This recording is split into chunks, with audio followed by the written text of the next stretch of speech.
Assalamualaikum warahmatullahi wabarakatuh. Perkenalkan, nama aku Sofi Zahratul Agnia. Di sini aku bakal ngejelasin modul 1, yaitu tentang difraksi elektron pada polikristal. Pada eksperimen ini singkatnya kita akan melakukan difraksi elektron pada polikristal untuk mengetahui struktur polikristalnya ini dengan melihat pola difraksi yang dihasilkan. Oke, kita lanjut. Jadi tujuan dari eksperimen kali ini yaitu adalah pertama kita akan nanti memahami pola difraksi yang terbentuk dari difraksi elektron, kemudian kita juga akan memahami dari sifat gelombang dari partikel, ini elektron, melalui percobaan difraksi elektron pada polikristal. Kemudian kita juga akan menerapkan kondisi Bragg untuk menentukan jarak antar bidang pada polikristal. Baik, selanjutnya akan aku jelaskan. Nah, baik, selanjutnya akan aku jelaskan tentang dasar teori pada eksperimen kali ini. Jadi, dasar teori yang pertama yaitu adalah dualisme gelombang partikel. Jadi singkatnya dualisme gelombang partikel ini adalah sifat gelombang yang dimiliki oleh partikel maupun sebaliknya, yaitu sifat partikel yang dimiliki oleh gelombang. Nah, pada eksperimen difraksi elektron kali ini kita akan melihat yaitu atau membuktikan sifat gelombang yang dimiliki oleh partikel, yang di sini adalah elektron gitu.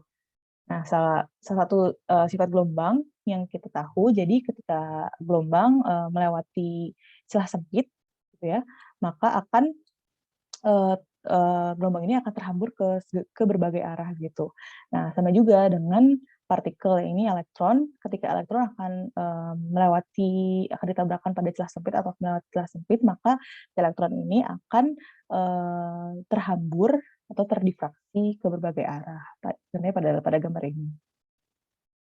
Nah, dualisme gelombang partikel ini dirumuskan awalnya ini oleh Louis de Broglie, yaitu pada tahun 1924, yang oleh Broglie ini yang dirumuskan persamaan berikut gitu. Jadi lambda sama dengan H per P, yaitu lambda adalah panjang gelombang, H ini adalah konstan tapang, dan P ini adalah momentum. Jadi dari persamaan ini dapat kita ketahui bahwa partikel yang bergerak dengan momentum tertentu ini akan memiliki panjang gelombang, sehingga menjelaskan dualisme gelombang partikel ini.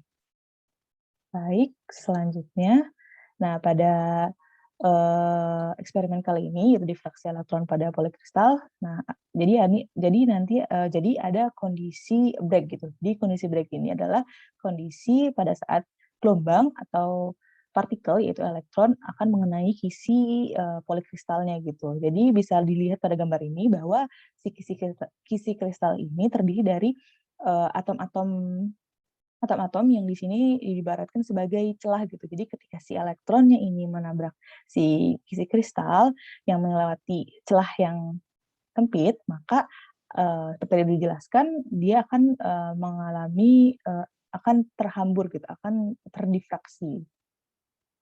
Nah, kondisi Bragg ini akan dirumuskan pada persamaan berikut, yaitu adalah N lambda sama dengan 2 D sin theta, dengan lambda ini panjang gelombang, kemudian D ini adalah jarak antar bidang kristal, dan theta ini adalah sudut difraksinya.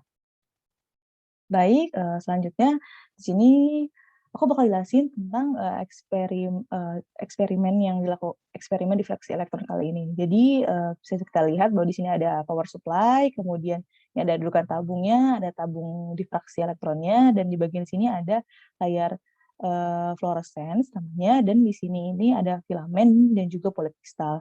Jadi cara kerjanya itu karena kita difraksi elektron, maka kita harus menghasilkan elektron terlebih dahulu. Nah, elektron terlebih dahulu ini dihasilkan dengan memanaskan filamen.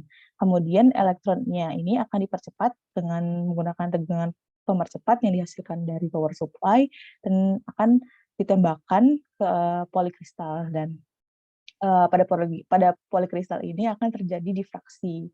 Nah, hasil pola difraksinya ini akan menabrak hasil difraksi ini akan menabrak si layar fluorescence-nya. Nah, jadi seperti yang kita tahu bahwa layar fluorescence ini ketika terkena partikel elektron, dia akan menghasilkan cahaya gitu pada kondisi gelap. Nah, makanya nanti akan dihasilkan pola difraksi pada layar fluorescence-nya.